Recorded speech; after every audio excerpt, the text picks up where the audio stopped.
Me, me, me, me, me, me, me. Alright, so maybe I should keep calm so that no one has to hear my opera voice. Have you ever thought about sound? Did you know that sound is caused by vibrations? You can test this out really carefully if you put your fingers right where your neck meets your shoulders, or what will turn into your shoulders. Don't push hard, just place 2 fingers just on top of that point and go, oh, and you can feel the vibrations. Now that's true for everything that makes sounds. When I clap my hands are forced together and that makes a sound, and then the vibrations travel out to you. So, for today's push, picking up steam at home challenge, I want to challenge you to build your own musical instrument. Now, this doesn't have to be complicated. I went around my house and found things that were either going into the recycling bin or were just extra scraps lying around. I found different things, like I found this box. I've got this nice little extra jewelry box with no jewelry in it. I've got things like tin foil, this weird container thing. It was used to hold some things together. That was going into the trash. I've got little jars. I've got things like foam and, oh yes, bubble wrap, tubes of some sorts, cups and different types of hair ties. I found some other regular rubber bands, and I had plastic bags and these bottle lids. Now, just with these really simple materials, I can make a couple of different instruments, and probably you all can get even more creative than me.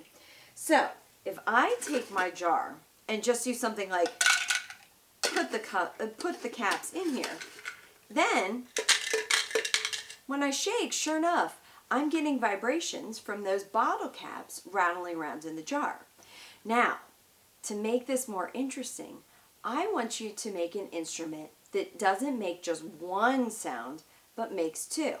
So my instrument right now makes this sound.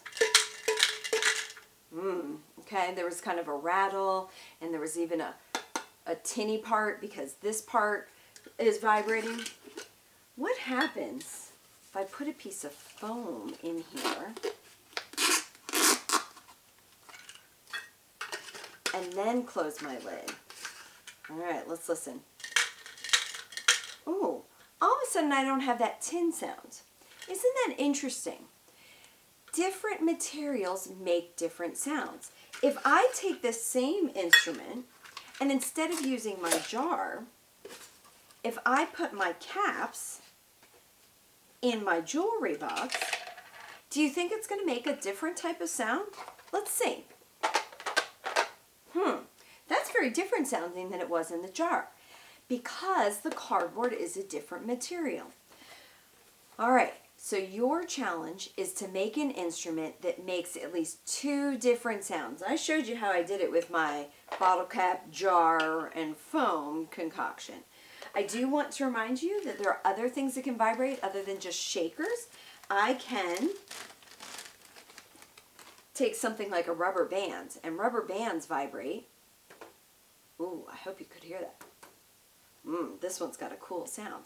And if I take a rubber band, oh, I broke my rubber band. I think that's why the knot was in it. I'm going to tie a new knot.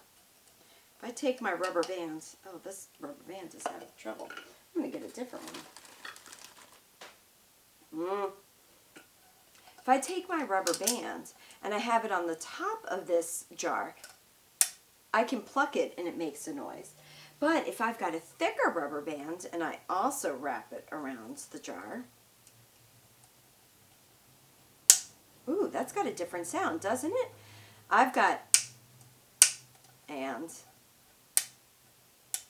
those make very different sounds.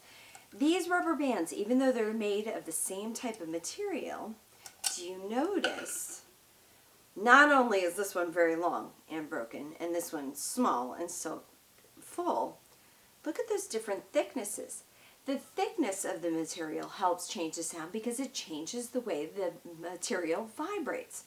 All right, once you've made your masterpiece of a musical instrument, would you please take a video of you playing it? I'd love to see it on Twitter, or you can email me. Thanks for tuning in for this P.U.S.H. Picking Up Steam at Home challenge.